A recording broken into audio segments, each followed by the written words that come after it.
कैसे हुआ ब्लेड का आविष्कार? जिलेट कैसे बना दुनिया का नंबर 1? जाने क्या है इसके पीछे की कहानी।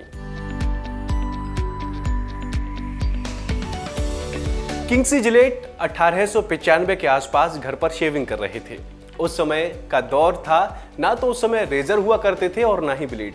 कहा जाता है कि उस समय शेव करने के लिए कांसे की गोल पैनी सी चीज हुआ करती थी, जिसका इस्तेमाल हर कोई अपनी शेविंग के लिए करता था।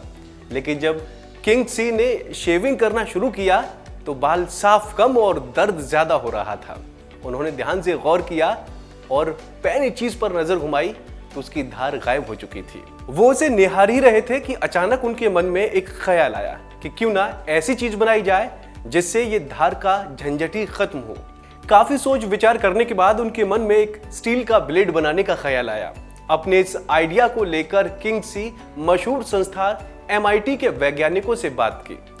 दरअसल माना जाता था कि किंग्सी एक ऐसा ब्लेड बनाना चाहते थे जिसकी ना तो धार कम हो, इस्तेमाल करने में आसानी हो और सबसे जरूरी चीज सस्ता भी हो, ताकि उसका हर कोई इस्तेमाल कर सके। लेकिन MIT के वैज्ञानिकों ने उनसे इस आविष्कार को बनाने से इनकार कर दिया।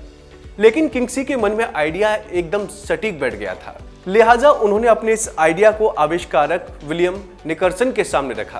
पहले तो उन्होंने इनकार किया, लेकिन बाद में ना नुकुर के बाद वो मान गए, जिसके बाद कई सालों की कोशिशों के बाद अंततः ब्लेड तैयार हुआ, जिसने किंग्सी ने 1903 में अपने नाम यानी जिलेट से बाजार में उतारा। 1904 में इसका पेटेंट करा लिया। जी हाँ, ये थी जिलेट ब्लेड बनने की कहानी।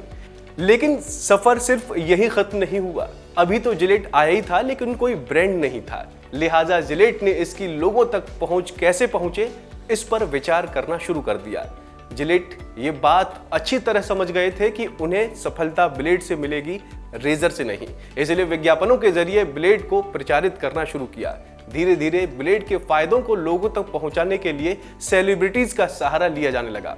प्रथम विश्व युद्ध के दौरान कंपनी ने अमेरिकी सैनिकों के लिए खास तरह की किट डिजाइन की। इसे इस तरह से प्रचारित किया गया कि हर सैनिक के पास शेविंग किट होनी चाहिए। ये रणनीति काम आई। विश्व युद्ध के दौरान अमेरिकी सैनिकों ने 2.3 करोड़ ब्लेड और 35 लाख रेजर का इस्तेमाल किया। सैनिकों के बीच इस उत्पादों का इस्तेमाल बढ़ने के कारण कंपनी का मुनाफा तेजी से बढ़ने लगा। 1984 में कंपनी ने भारतीय बाजार में दस्तक दी। 2005 के पहले तक जिलेट एक स्वायत्ता कंपनी थी, लेकिन 2005 में इसे P&G ने खरीद लिया। अब जिलेट P&G की सब्सिडी कंपनी के रूप में काम करती है। तो दोस्तों, उम्मीद है आपको हमारी ये जानकारी पसंद आई होगी। ऐसी ही तमाम अपडेट्स के लिए आप देखते रहिए वन इंडिया।